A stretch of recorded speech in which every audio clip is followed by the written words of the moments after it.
You're tuned in to the Vintage House Show, home to the original stories of the history of house music as told by the legends, pioneers, and icons. Hosted by Kevin Mega McFall, Lori Branch, and Lauren Lowry.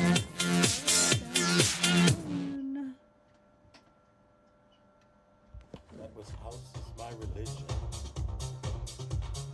House is religion. What's up, what's up, what's up, what's up? I'm going to use this situation.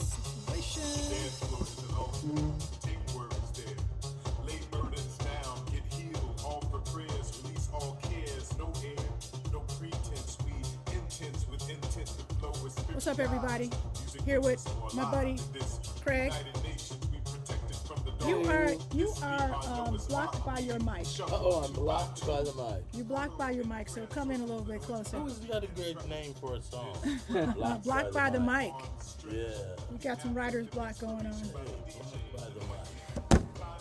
Oh, sorry. You're good, you're good. I'm trying to. I feel like something moved because now my charger doesn't stretch all the way. So we're here with Mateo. Hey. What's say up? Hey. Hi. And Ricky in the back. Hey, Ricky. Where's Ricky? Hey now. All right, we got a crew tonight, so thanks for checking us out. Here's what we're going to talk about, Craig. I'm going to act like I don't know this guy. So some of you know I have had a long relationship with my brother for many years. We started together way back when. But for the sake of our time tonight, pretend like we don't know each other. Oh, wow, that's gonna be hard. Okay, we'll fake it a little bit. We'll try to fake But it. we're gonna have a good time, okay? All right, let me figure out how to get you situated here. There we go. Bam. Sorry about that. Okay, we got a few different cameras going on, so you know how we do. All right, I'm gonna take this music down so we can get our thing started here. What's up, Craig? Hey, how are you, everybody? Make sure I can hear you good. Can you hear me? Testing one, Test. two. 1, 2, 1, 2. Blocked by the mic. 1, 2. Okay, all my producers out there, don't steal that name. Blocked by the mic. What's that? It's blocked by the mic. Is that your new track? Yeah. Okay. We're gonna use that block. There we go. All right, everybody. This again, you're listening to Vintage House. I'm Lori Branch, and I am with one of my buddies here. I have props tonight. Oh my gosh, I remember those. Oh Lord. I'm with Craig Loftis. Here you go. Hey. He's with me, Lori Branch. Does that We're look here like at this me? interview That's with Lori my Branch. glam shot. You know, we all have to have one for Facebook, but that is me. We actually, even though we don't know each other, we actually did a party together. And they had these pictures. It was really cool. Yeah. All right, so we'll get started. Thanks for everybody for tuning in. I know it's been a crazy week. What are you thinking about politics, Craig? Most interesting. Yeah? I'm a little nervous. Yeah? On one end, Yeah. on the political scale of things. Okay. Because I'm at that age now where benefits are very important. Absolutely. Especially medical and things Medical? like that. Yep. What's your birthday? You're like, what, My birthday is 68, actually 69? So you in- should be okay, right? Yeah, my birthday is I'm kidding, actually he's in not that 3 old. hours. 2 Happy hours. birthday, Craig. 2 hours. Woohoo! I will be 62. Yes. And I'm running to Social Security. I will be there the I'm next telling you. day because I don't believe in our social climate that we have right Yeah. now that Social Security will be around for a while. Yeah. So at least I'll get some of it. That's a little scary. Yeah. All right, so listen, guys. We're going to talk about house music. Obviously, it's the Vintage House Show. So one thing that we'll get to is, does house music, the Chicago house music, have a future? And that's a big question. Mm-hmm. But we're gonna get to it in a little bit. Before we get to that, I want you to talk a little bit to the audience for people who know who you are. I'm gonna do a little bit of an intro, and then I'm gonna ask you to fill in some of the gaps. Tell me where I get it right or got it wrong. So Craig is from Chicago, grew up in Morgan Park. Maple Park, right next door to Morgan Park. Correct. And went to St. Elizabeth. St. Wilbur. See, I'm just all off. Yeah. Catholic school boy. Yeah. Elementary school and high school. And college. Except for Columbia. Yeah. I left Lewis University, which is a Catholic college. To go to Columbia. Who Columbia. convinced me to go to Columbia. Correct. It's like, this is a good school. You should go there. And I did. And after that, well, let's talk about before that. So, you know, you have a sister, one sister, Charmaine, who we love, who's your Yes. big sister, and your Yes. mom, Penny. Yes. She worked at a place called Jets. Yeah. So we sang a song. Penny works at Jets. Yes, I was tormented as a child. As I walked home from school, all the guys, Yes. the older guys, would sit on the porch With a- because Jets was the grocery store on the corner. Right. And when I would come home from school, they would all jump up and start singing a rendition of Benny and the Jets. Yes. Where they would say, Penny works at Jets. That's right. And, yeah, I so- loved your mom so much. She was an entrepreneur, and so I understand where you get that spirit from. Oh, definitely. You know, definitely. she always had some kind of side thing going. You know, she would sell things, and She had a boutique, and actually, Yeah. my mom started when she first moved to Chicago. Yeah. She had a nightclub and a record store. that's amazing. So that's where my music comes from. Well, yeah, I'm not surprised because the legacy that happens with so many people in the business is not by accident. I can't tell you how many people I've talked to who say that their parents set them up. hmm You know, now definitely. now I can hear you better. Sorry, I think the studio audience couldn't hear you so much. So that's good. Penny was an amazing lady for many reasons, but one of the reasons I liked your mom. Moms are important. Everybody know this. If you still have your mom, treasure her, love her. You know, give her exactly what Please. she needs, because we don't have moms forever. Correct. We're in the Lost Our Moms Club. You know, Yeah. I just joined it, and so it's a tough thing. But one of the things I loved about your mom that I didn't have from my mom at the time was her acceptance of us. Definitely. You know, so that every part of us. And she had a house that had an open door. You know, where we could be there, we could stay all night if we wanted to. Exactly. And she just wanted us to have fun and to be safe. And she made a beautiful home for you and your sister, and a beautiful respite for many of the people in the community. Exactly. So I tease exactly. folks about Craig's basement because a lot of stuff happened down there. We're gonna yeah. Well, I didn't even go there. He talking about Okay, yeah. I was like, wait a minute, is this that kind of interview? Wait a minute. All right, so first we're going to talk about Craig's basement. Right. Hey, Lee Williams, what's up? What's up? He said, Lee said, what's up? Hey, how are you? So anyway, let's talk about your basement. I had a nightclub built in my basement. My mom allowed me to turn our basement into a club with a full DJ booth and everything. Believe it or not, Ron Hardy's been over. Ron Hardy played. Ron Did and he I used play? to hang Everybody out. played at He'd your come basement. over. Yeah. Was Frankie ever in your basement? Yeah, Frankie, I'm sure Frankie many actually times. lived with us. Frankie, before That's Frankie right. moved to New York, when we closed the power plant, Frankie lived with us for Mm-hmm. about, I would say, a good 6 months. Mm-hmm. He lived at our house, at our address, and I never forget this. We had a barbecue one day, Mm-hmm. and Frankie did something that I've never even seen or heard of before. Yeah. He did macaroni and cheese on the grill. Okay, how does and that it happen? was amazing. Seems like it would fall through the No, cracks. no. What you do is you have the pan. You get the figured pan that that you much. would, yeah, exactly. The pan, and you use like smoked cheddar and stuff like that. Yeah. And you put it on the grill, and because you're using the charcoal and the wood chips, that flavor gets into the macaroni. Frankie was an excellent cook, first of all, but I I kind of remember that. I never in my life had macaroni and cheese on the grill. But Have you was done it amazing. ever Of since? course I have. You know that. I've done it since then. Yeah. I had to try it. So this basement had a built-in club, Mm-hmm. and I think that when I started hanging out with you in 1980, was it 79? 79. 79, because I was a senior, you were a junior. Right. Is that right? Yep. And we were going to the warehouse, and Exactly. that's when we kind of met through Eric Bradshaw. So Eric Bradshaw, who was one of the co-creators of Vertical, the group that Craig and Eric and Steve Moore started, was my buddy from school, but he was your Correct. buddy from the neighborhood. Right. And so that's how we connected.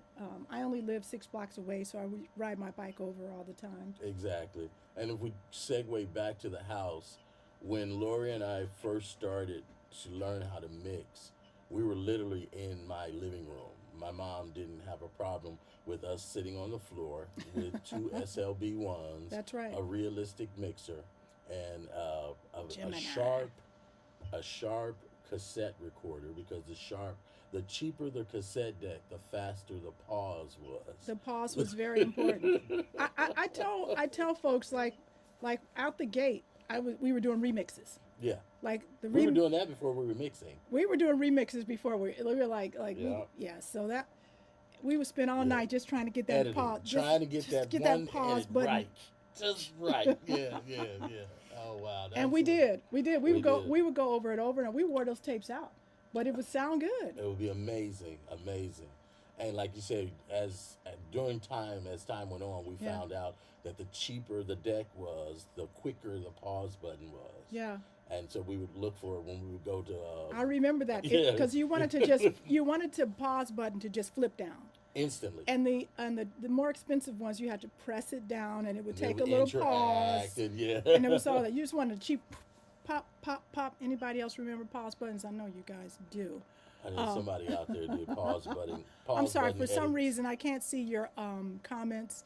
It's not popping up for me. So I know you're trying to say something. So hey everybody, thanks for tuning in. How come the comments ain't I popping don't up know. now I on my show? can't get the comments to pop up. Let me see if I can try. Hang on, everybody. Just 1 second. It's not happening. Where are the Yeah, 'cause you comments? saying a whole lot of stuff. All right. No, that's not it. Sorry, guys. I just want to see what you're saying. Is that it? Maybe you can help me out, Mateo. I'm looking. This on Facebook? Yeah, it's Facebook. Yeah, we're I on don't know. Facebook. This, yeah. Yeah, for I got some- them. They're coming up on They're here. coming up on there. All right. So if you want to talk to us, you can just send us a note on the Vintage House page because we can see those Yeah, comments. we can see the Vintage House page comments, but we can't see the Facebook comments. But maybe we'll see them later. We'll see them So later. Okay, so please just don't- hold stay us to tuned, this. and we'll engage after the show. But so 116th and Elizabeth, important part of my life, obviously important part of your life. You still live there. Yes, I am still there. Tell me about the neighborhood. The neighborhood is actually changing, but Mm-hmm. it's still one of the safest neighborhoods on the south side of Yeah. Chicago. We do have our, shootings or whatever you want to Yeah. call them. What's really interesting as we've grown up, how we've become so desensitized to gunshots. Yeah. I was sitting on the porch the other day talking with a That's friend of crazy. mine how, back in the day, if we heard a gunshot, I mean, it was like all pandemonium broke out. You was calling the police and you were checking on all the neighbors. What was that? And now we sit on the porch and we hear a gunshot and we just try to figure out what direction it came from. And you just stay there. And then just stay there and then continue with our conversation. Yeah. And it's really crazy. But Maple Park was one of the first areas that was developed for African American police officers and firemen. It was a subdivision that they created just for that. Wow. Well, does that mean you was that an integrated neighborhood, or were you like the first families to live there? Yeah, we were the first family. So those to start- houses, those houses were built for African Americans. Yeah. I have to tell you, whenever I think of Maple Park, I think this is the case. Correct me if I'm wrong, but in Lorraine Hansberry's book, A Raisin in the Sun, it was largely based on her family's. They were not the poor family. Her family was relatively wealthy, but her father was a real estate person, and it was based on some of the dealings that they had, with black people moving into white neighborhoods and what have you. And it was a new development that was happening that I think was Maple Park. Like, when was that house built? Had to be 60s. Okay, so maybe it was Yes. probably, so this was after, no, it was around the Well, same yeah, time, yeah. late 50s, early 60s, Late 50s, right? early 60s. So, yeah. so I think, because I look at the movie, I always think, that looks like Maple Park, It probably was. It was a big Yeah, deal. yeah. And like, give you an example. One of the reasons it stayed safe for so long Yeah. was because you would have like 6 or 7 police officers that lived on one block. Everybody had a dog. Yeah. It was back in the day, German Shepherds were really big. Then it flipped to Dobermans, and then it was Rottweilers. It was like all the men were real close in the neighborhood because all of them they were civil servants. Wow. If they weren't police officers, they were firemen. So, and that's what Maple Park was developed for. So you had a sense of community. It was back in the day when you, as a child, if you did something wrong, that neighbor had the right to punish you. and you didn't want to hear from your mother because now your mother was embarrassed and had to punish you even more. Yeah, the mother was on the side of the neighbor. Yeah, exactly. Where now, the mothers are not on the sides of the Right. neighbors. They're If like, you hit my child, I'm gonna kill you. I'm gonna kill you, but you didn't know what your child did. Right. But like you said, it takes a village to raise a child. Yeah. And it was really strong back in my day coming up. So you were starting to dip your toe into music as early as high school. Obviously, we talked about Vertigo. You were like 16 years old. And your mom was musical. She owned a club. You were sort of exposed to this. I mean, when I think about your house, I think about music and records and stuff like that. So even before Vertigo, I want to go before Vertigo. So tell me a little bit about like what was the step before you were introduced to and social club in that pre-house movement? What happened at 15 years old, for example? I think that was Mendel. Mendel was before Vertigo, wasn't it? Yes. Yeah, it was Mendel. Slightly, just slightly. Yeah, just slightly, right. Like a year or two. Year or two before, yeah. Because actually that's when Mendel was the advent of the groups. Right. When you went to Mendel, you had to have a group. Okay. And I remember we created our first group, was called Pure Gold, and we all got our little gold T-shirts and had Pure Gold on it, and it was all about dancing. So at Mendel, for the people who never experienced that, it was a group of teenagers. All the high schools in the city were involved. Okay. And they would come on Friday night to Mendel Catholic High School, and you and your friends would get together and create a dance group. And in any given moment, one group would just bust out with a routine that they had been practicing all week. And then everybody would huddle around them, see how good they were and all of that. So you had groups like the Doctors, who were like the best dancers back then. They started giving parties outside of Mendel. And when they started doing those things, then we started, it started branching off. But a lot of this, even I would say the house culture itself, a lot of it started with Mendel. That is really interesting. Kirk Townsend talks a lot about that. He talks about it in the documentary, and other people make references to the role that Catholic schools played in that. And I think, it sounds like you're saying Mendel was probably one of the first, if not the first, Catholic school. Yes. To start doing parties where they would invite other schools. Exactly. So that's the difference. I think a lot of schools had sock hops. We call them sock hops, whatever, for their students. Correct. But Mendel was the first to say, let's open this up and invite students from other schools to come to our parties. And it was Friday night, and it was packed, jam-packed. Actually, I had one of my first, most successful events at Mendel. A lot of people don't know. The night that Frankie Knuckles played at Mendel and Jamie Principal performed, that was actually my party. And that was in 83? Yeah, about 83. 84, something like that? Yeah, that was my party.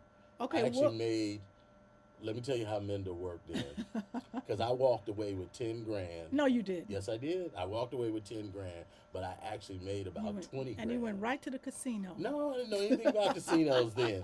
But there was a deal that you had to split 50-50 with whatever you made with Mendel. Exactly. Because Mendel had, like, the whole entire police force worked for them. Like, they were waiting any moment for something to break out. But kids were not even into that. It was all about the dance. If you had a beef with somebody, literally it was taken out on the dance floor, which was really cool, But yeah, that was one of my most successful parties. I never forget it because when we came home, my mom said, "How did the party go?" And I said, "Oh, really, really, really well." And she said, "Well, how much did you make?"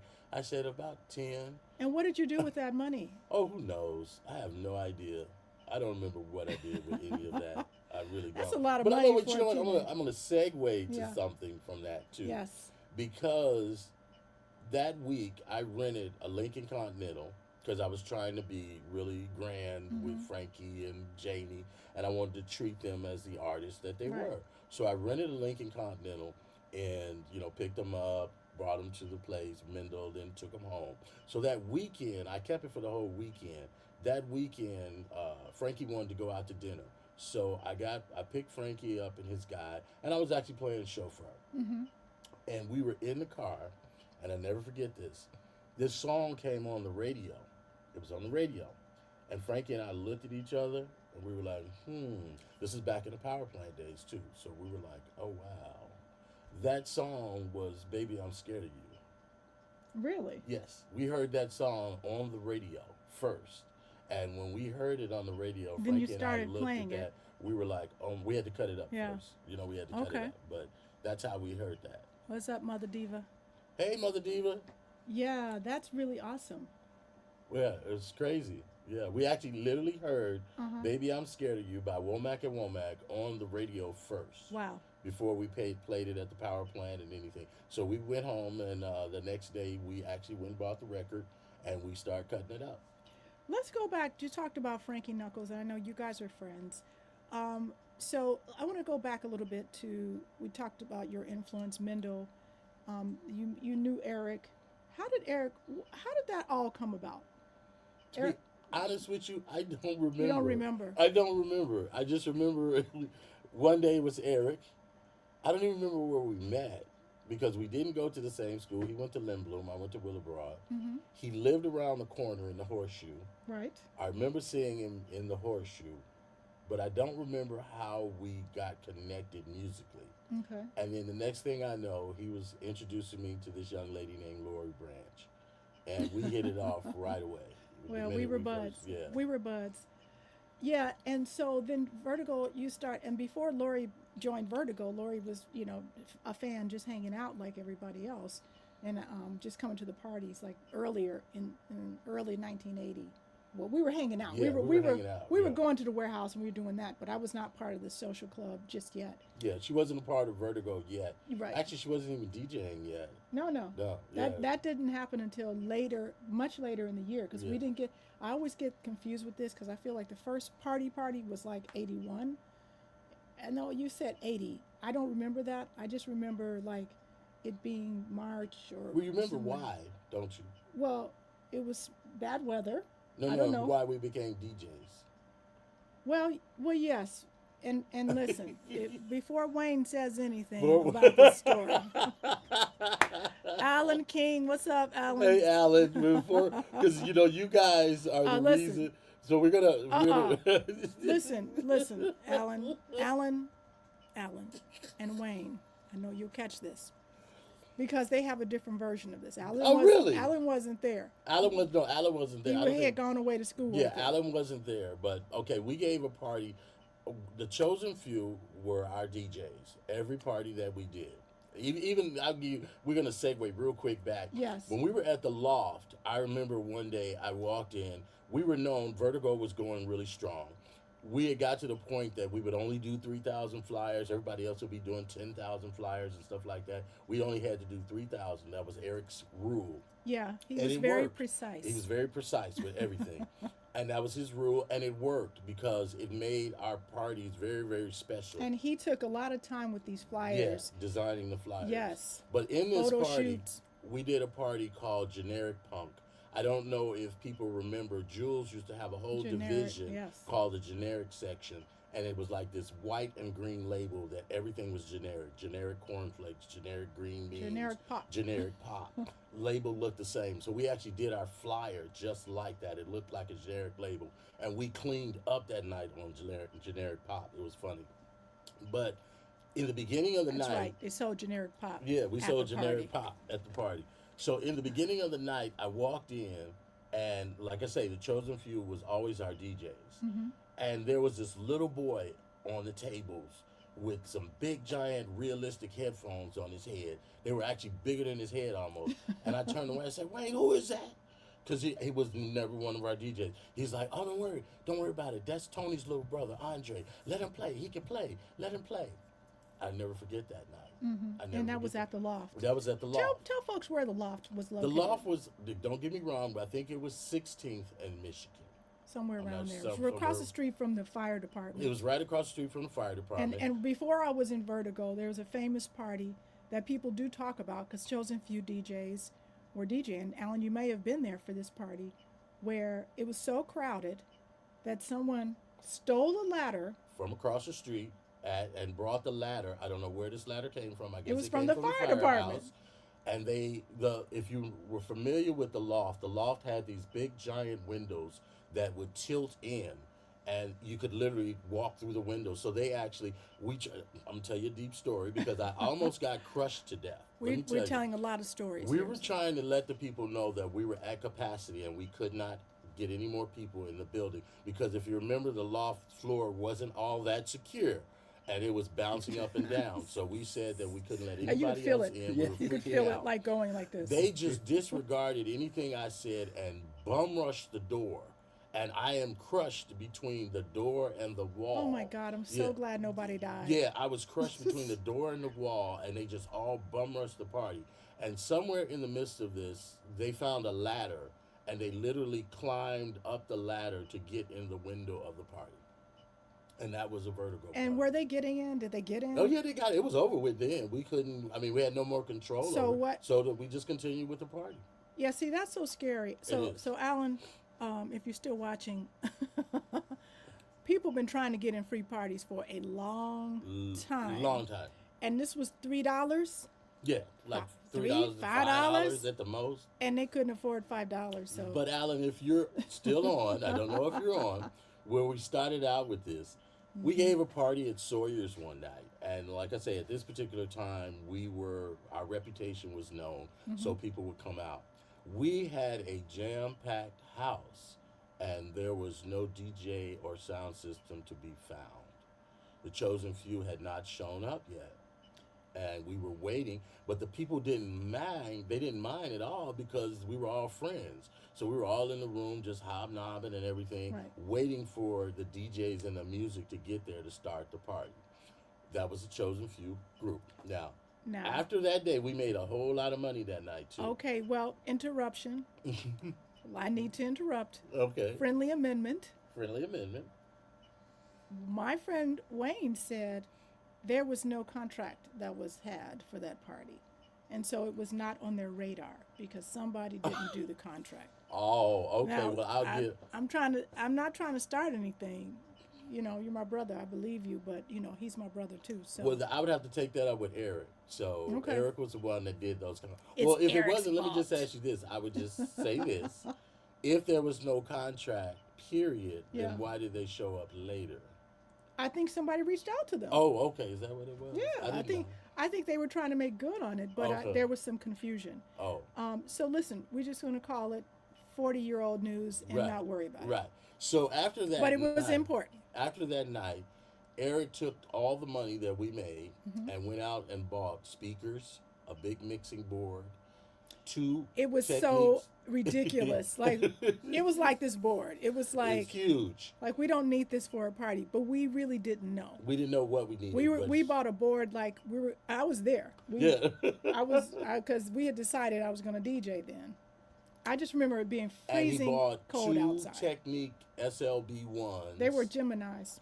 No, they were Techniques. No, those were Geminis. They were SLB ones Well, where do I get the Gemini with the from? belts. I probably later because those were. I think I bought the belt-driven. Gemini Nice later. afterward. Yeah. So I've been telling They a were lie all these SLB years. ones SLB and ones. a realistic mixer. And if you all remember, It wasn't a Technique. It was a realistic. I'm Radio sorry Shack. to all the documentarians. I've been telling you the wrong story.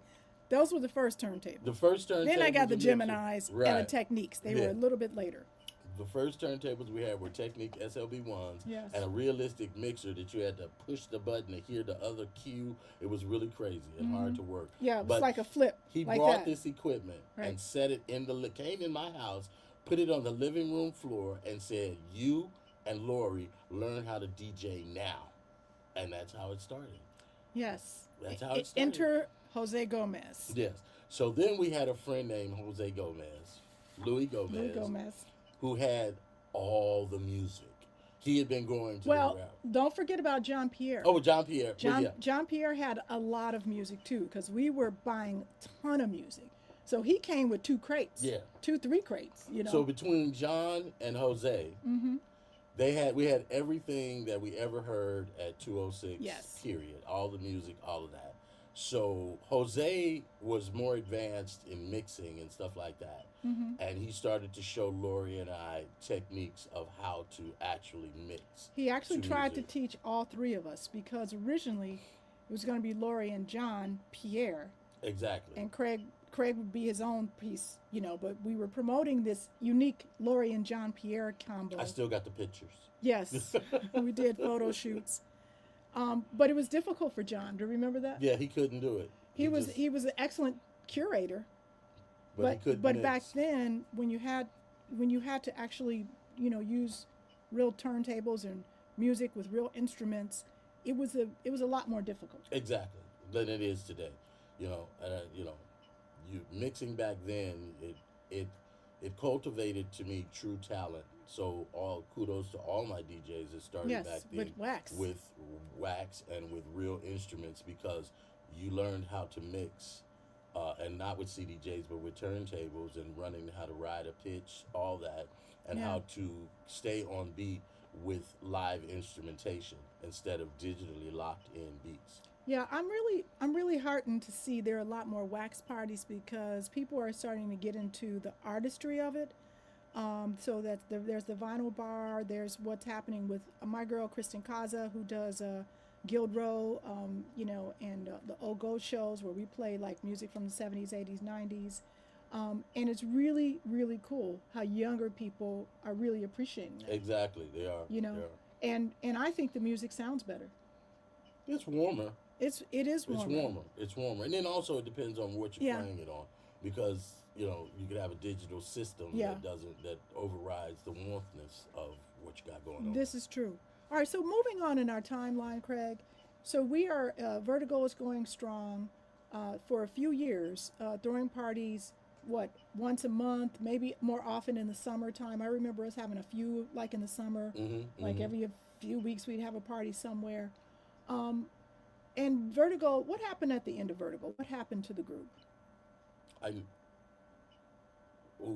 really don't remember. We just disbanded. I know that Right. everybody started going their own separate ways. Yeah. And at that particular time, I think Eric went out of town. Well, we had another iteration, Vertigo 2. Yeah. Which were younger guys, Ricky McCaskill, Ethan. Oh yeah. It evolved. Yeah, we kind of like so turned we it were over. we were trying to support younger people who were like in their teens, because by that time we were like in our 20s, you know. We thought we were old. We and here now we're and we're like, we 62. we Right. were still, you know, trying to appeal to high schoolers. So it's like, well, we need high schoolers to actually make this work. And so we recruited some younger people. We did fashion shows. We did a lot. Yeah, but one of the Yeah. things about what people don't know, and they're trying to do it now, but this is something that's always been, fashion and house music was synonymous. They were always Yes, together. I wanted to talk to you about that. Yeah. Talk about that. So let's go back a little bit, back to the warehouse, music box, Okay. what have you. There was, you said this on a documentary recently, that, you know, there was a sort of a catwalk, if you will. It was at When you- 206. 206, when you walk up the stairs. It was in Vince Lawrence's documentary that's making the rounds. Congrats, by the way. Congrats, Vince. That to was a great Vince, documentary. Elegance, Bratton, Chester, all of those beautiful people who have made this movie possible about Vince's life and about Chicago house music. But you mentioned this in the documentary, that you described it perfectly. Can you describe it again for us here, like walking up the May stairs not of be the word warehouse? for word, but basically what it was when you got to 206, you had to go up these long stairs. You get to the door, you pay your money, Right. and then when you turn to your right, and then you're going to make a sharp left. When you make that sharp left, there was an open room with benches that were built into the wall, and you had to walk through there to get to the staircase that goes down. So as you walk through there, everyone is critiquing what you have on. Because one thing about the warehouse in 206, it was a time and era when it was all about fashion. I mean, it was Yeah. nothing but designers, Yeah. people. It was very artistic. That's what made 206 so great. Yeah. You could feel the vibe of nothing but artistic people in the room.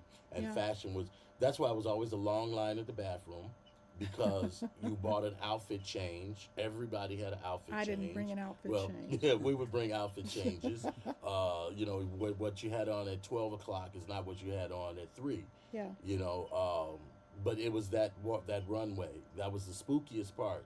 And when we were younger, when we first started going, we would like kind of hold our heads down and then walk down real fast to get to the staircase to go down because of all the old heads. And it was very bright in that room. Yeah, it was very bright. Like it was, you Yeah. kind of walk up into like a space, like okay. All the old heads would be sitting in the walls looking at the youngins and see what they had Yeah, on. we were the So then we youngins. started getting involved.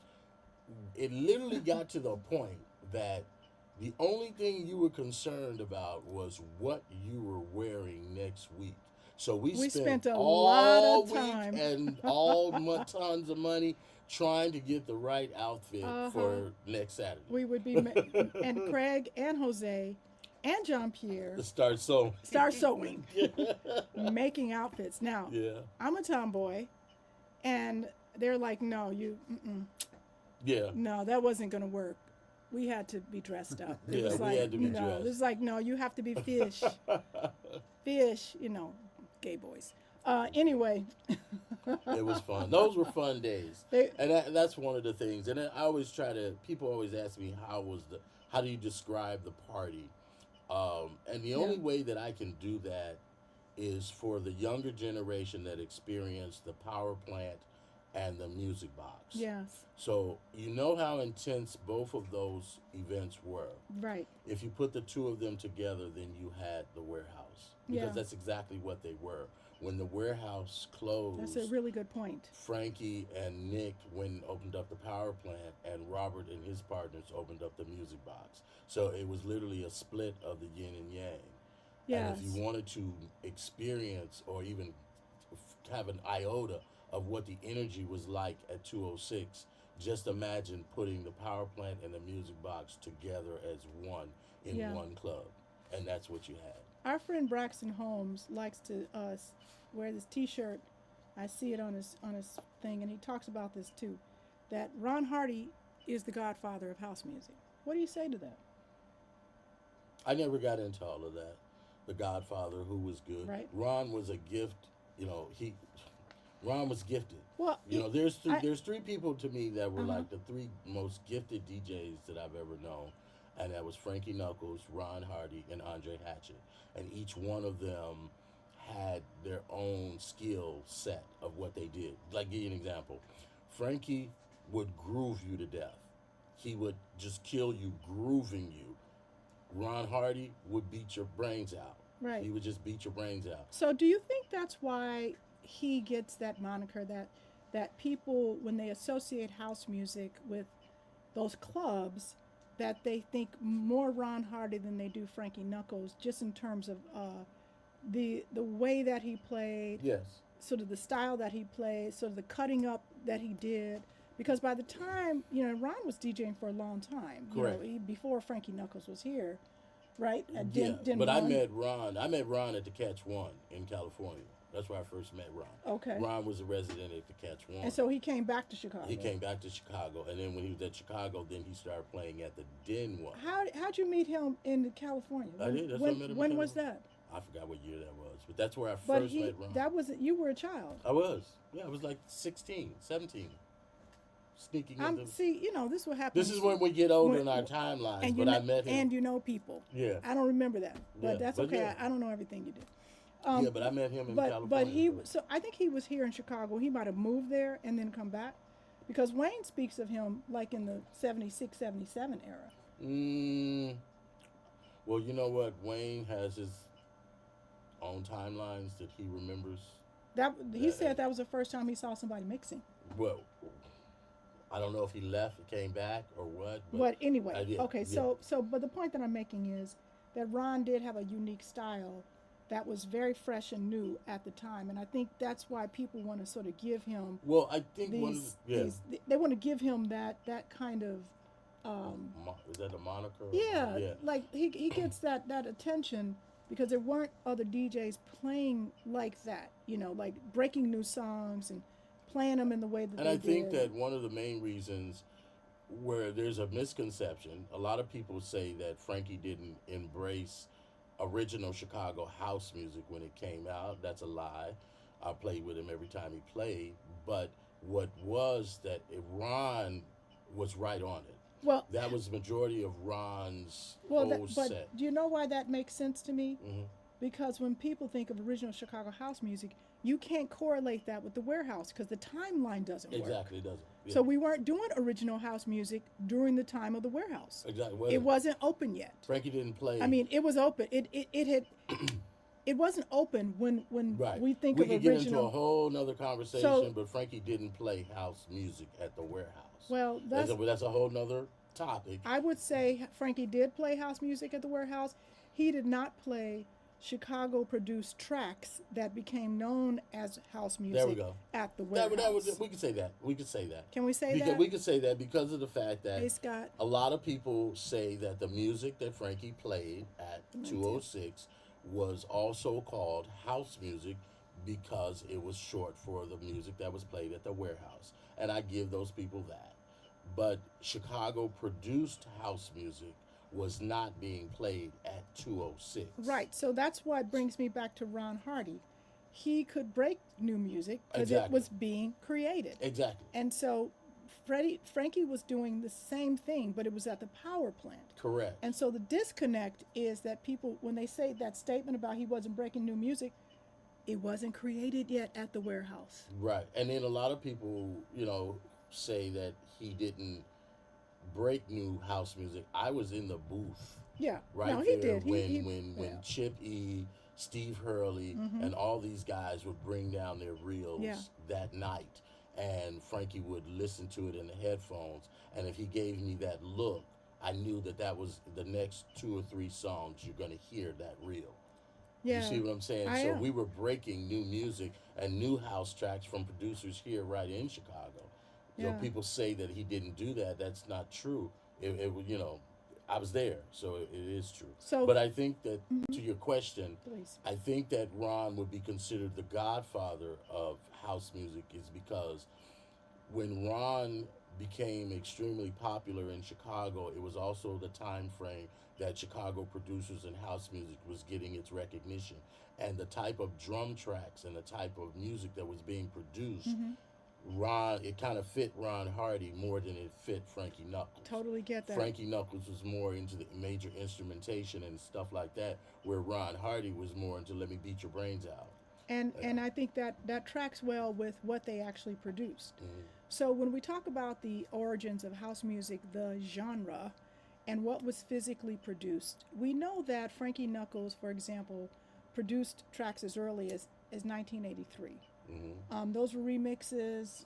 Am I wrong with the timeline? Chippy would tell me this because Yeah, you say he 83, worked with that. 84. So 83, 84, 85 is sort of like that 3-year time frame is when we had music being produced, remixes happening, the first, Chicago wax, if we think about On and with Vince and Jesse, the first, label that said house with Farley, and the first song where we heard house with Chip.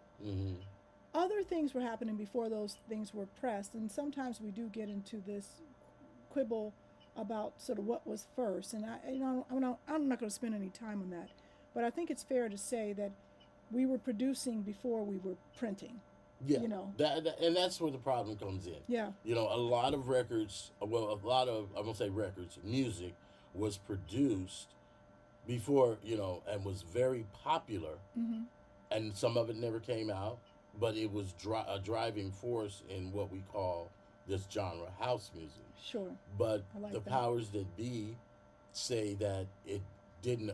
It's not the first track, and I give Jesse credit for having On as the first commercial released Right. house record. And it gave courage to everybody else to do the same thing. I give him credit for that, but to say that it was the very first house track, I don't. Well, it was the first release. It was the very first release, And I think commercially released. we all kind of agree on that, because I don't know if this is a false memory, Craig, but I do remember being in Craig's basement. We're going to make a book called Craig's Basement. Craig's Basement. It's going Right. to be salacious.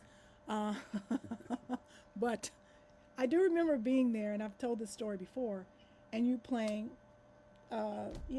Jamie Principle and Frankie Knuckles, and I can't remember if it was the record or the tape or it wasn't the reel. I think No, it was the tape. it was probably the cassette or the reel. Yeah. Because I had a reel-to-reel too. I kind of remember the cassette. But I got one for you that a lot Yes. of people don't know.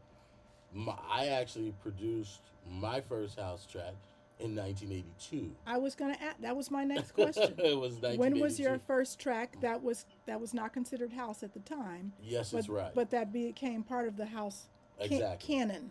My track was. What was Yes, it called? It was called Yes, It's Right, and it was Yes, in It's Right 1982. by Craig Loftis. We're gonna post that. Yep. Yeah. I love that one. Oh, You know I that? know it. Yeah.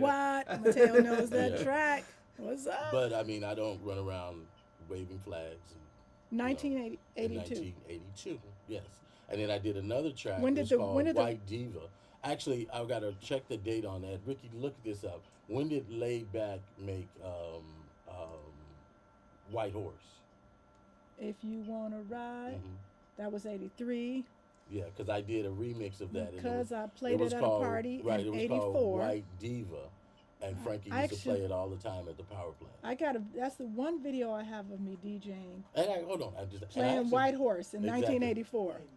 83. Told you. So 1983, I know my music. did the remix of White Horse with my friend Daryl Duncan, who lived next door. I remember And, Daryl. yeah, He had yeah, that big yeah. house. Daryl wrote actually Yeah. he wrote. Well, he was Yes, the one who Right. gave us advice to buy this big ass board we didn't need. with the EV It speakers. was like 16 channels when all we really needed was a mixer. But it was a powered board. That's why. It was a powered board. And It we was- didn't so need- it served we as didn't like a- need amplifiers. it served as Right. our- yeah. Exactly. We didn't need amplifiers. All we had to do was plug the speakers into it. Okay, I That's still why think we it was a bought the little big bit board. too Right. much, but because we should Okay. have been producing. All right, so first track, that's where I was going with you. So let's get into your musical production career. Mm-hmm.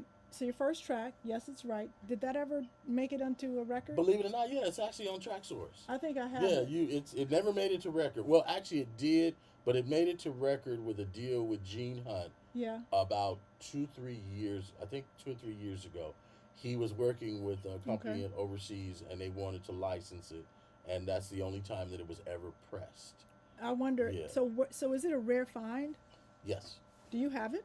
Yeah, I got it. Okay. But actually, it's actually there's remixes of it, and the actual original is on Track Source. If you go to Grand High Priest and look up Yes, It's Right, it's on Track Source. So you can buy? Can people buy it? Yeah, they can buy Right, it. we can't talk about that on the radio Yeah, station. but, yeah. yes, so okay, very good. So then you really started getting into production. You kind of veered away from DJing.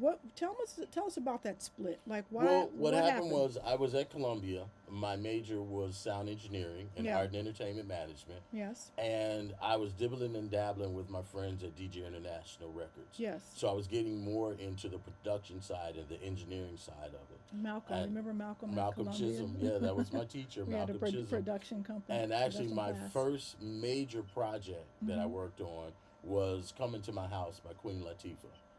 And that was her first house track. And actually, if you look on the record, my name is actually on the vinyl on the record. And that kind of like kicked it off. I really wanted to start doing more production. Mm-hmm. And then Frankie had left for New York. So I was kind of like left on my own. And I was just trying to fiddle my way and dealing with DJ International. I'm telling you, DJ International was an amazing place. Mm-hmm. If you look back at every major house producer in Chicago, Mm-hmm. at one point in time, they either released a record on DJ International Yeah. or was signed to DJ International. And the reason it was so successful was because it was truly a melting pot of nothing but artistic minds in one room. And we would be every day. So it was 3 studios running. And when you would walk in, so like give you an example, if Fast Eddie is in Studio A and Tyree Cooper walked past and heard what Fast Eddie was doing, he'll walk in and say, that sounds really cool, but you should do your kick drum like this. And then Tyree would change the kick drum. Then Joe Smooth would come in later on in the afternoon and say, oh, this is really cool. You should add this keyboard line, but change it. Do this change right here. He would add. Now, this went on in each one of their sessions. So whoever was doing the session, so it was just, like I say, a melting pot of just energy That's and awesome. talent all day long. I mean, I literally used to come to work sometimes 8 in the morning and would not leave until after midnight. Where were and you turn around. working? I was working at DJ International. That's what as I the was engineer. thinking, yes. Yeah, as the engineer at DJ International. And Rocky bought me my first Cadillac. He didn't want me to be late for work, so he bought me a Cadillac Eldorado. Where was this Cadillac when I needed it? When I was on the bus. But he bought Eddie a 5.0 Mustang, though. But he bought me an old Cadillac So Eldorado. we don't. Yeah, that's great. I don't think we talk enough about DJ International, and I'm really glad that you brought it up in the way that you did, because we need to hear more about other record companies or other production companies. Yeah. Because we talk a lot about Trax Records. Yeah, we love, but yeah, DJ was amazing. And I have a lot of DJ International tracks. Yeah, DJ International, like I say, the actual environment itself, even down to the distribution, because inside of DJ International, Benji Espinoza ran one of the largest, most successful distribution companies in the building. So we were all hobnobbing, and Benji was one of the key factors in the reason house music got overseas and the guys started traveling to perform overseas. Rest in peace, Benji. But yeah, it was amazing. It was amazing. So there was DJ International, there was Trax, there were independent labels. Mm-hmm. There was a lot going on at the time. So this is around 88, Yeah, 87, 88. Yeah. Things are kicking off like that. I remember that because I moved to New York and Frankie was living there, which is where I got to hang out with him a little bit. In many of the Frankie clubs. and Lori were much closer than people think. I'm telling you that yeah, now. I I wouldn't know say all that. for a fact. We hung out I a know little for bit. a fact. They don't know that, but yeah. No, he was very sweet to me. And then you continued to work. There was a little bit of a gap where a little less production, a little bit, and I think there were some dark years for a lot of people, like the late 80s, early 90s. It was some real dark years. Yeah. I actually called them my dark days. So funny, Ricky and I had this conversation earlier. Being involved in the entertainment industry, you're introduced to drugs and things like that. And for a good 7 years of my life, I call it were drug years, and I call them the dark years. But what it did was it taught me a lot, and I came out stronger because of it. But a lot of people didn't. No, and some of those were our very close friends who are no longer here. And it's a sad period, for so many people. But like you said, the folks who survived it, like yourself, I think about Celeste Alexander, I think about so many people who are open about the recovery, even Michael, talk about, they say the same thing, is that, it was an invaluable part of their life. Definitely. And they have a testimony, and they came out stronger on the other side. Oh, yeah, definitely, without a doubt. Because when you came out on the other side, you really started making a lot of music. Oh, yeah, definitely. Yeah. So talk about that, coming out of that experience and being reintroduced. And I remember this too, Craig, because you hadn't played in a while. Right. And I was like, and I was playing a lot of places in the early 90s. I was doing a lot. And it was sort of like being reintroduced to the whole thing. It was. It had to be reborn. And it's so interesting too, because as it went on further, let's shoot forward to the 2000s when I invented Grand High Priest. Yes. What happened was I had actually became the resident DJ of the Prop House. That's right. On Friday nights. But let me tell you how it went.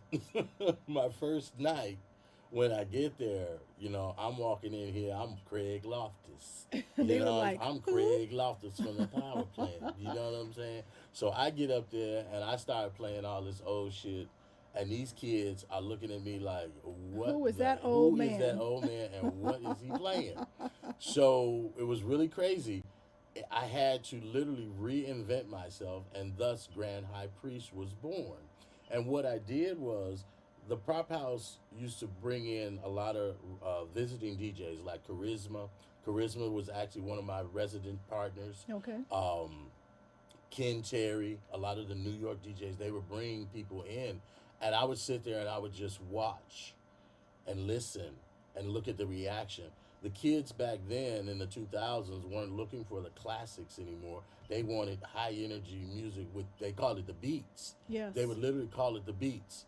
So I literally listened. Now, mind you, I'm still producing music as well. So what I did was, one night after I did my homework, I never forget it. It was Roy Bryant, Andre Hatchett, and Gus Taylor. We were in my house. They were having a whole good time. We were getting drunk and everything. And I started working on this track. And what I did was I pulled every element that I remember that made the kids move. And I was like, okay, this track is locked. It's perfect. And then now, mind you, I've been working on this track all night, and they just finally, at the end of the night, about 5 in the morning, turned to me and said, dude, what is that you playing? I was like, the track that I've been working on while y'all been over there arguing all night. So, make a long story short, this track is rolling in my head, and the next morning when I get up, I'm going to the store, I hear, Oh, Mary, Don't You Weep on the radio. And my brain automatically starts syncing the two tracks. And I couldn't wait to get back home. And when I got back home, I downloaded Oh Mary, Don't You Weep. And I started cutting it up and putting it in the place where it would, the original would fit. Right. And thus, Mary Mary, Mary was Mary. born. Mary Mary And was Mary born. Mary is probably your biggest track. It is my largest track, and a lot of people don't know. This is really about to shatter the internet. The executive producer of Mary Mary, which came out on Wheezy Records, is none other than Wayne Williams. Well. Dun, dun, dun, dun. It all comes back to It all Wayne. comes back to Wayne Williams. No, let me tell you what happened. Mary Mary was out on the gay scene for almost 6 years. I remember that. Rocking every gay party, gay bar in the United States. Because it had that what's it called? The symbol. The crash in the it. crash. The voguing kids lived for They that. loved it, They loved that sound. So it was literally out.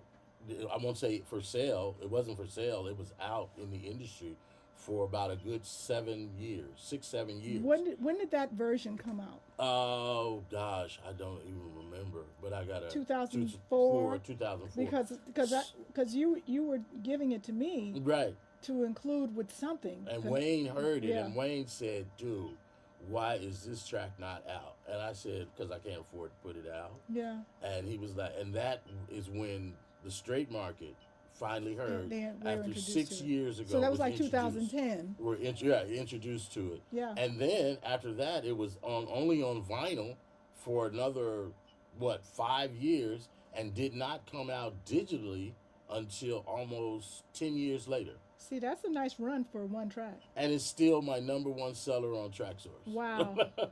Yeah, some people are still discovering Mary Mary by Grand High Priest. If you don't know it, look it up.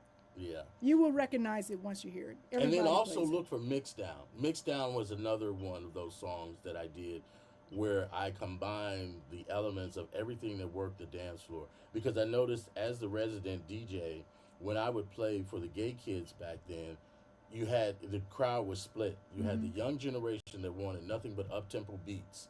Then you had the old generation that wanted nothing but the classics and nice deep vocals. And then you had the ball kids who only wanted to hear the crash. They don't care what you put that crash on. Just That's put the all they crash want. on. Put the crash on. So I combined. So each night I would play the different songs I would play. My dance floor would separate.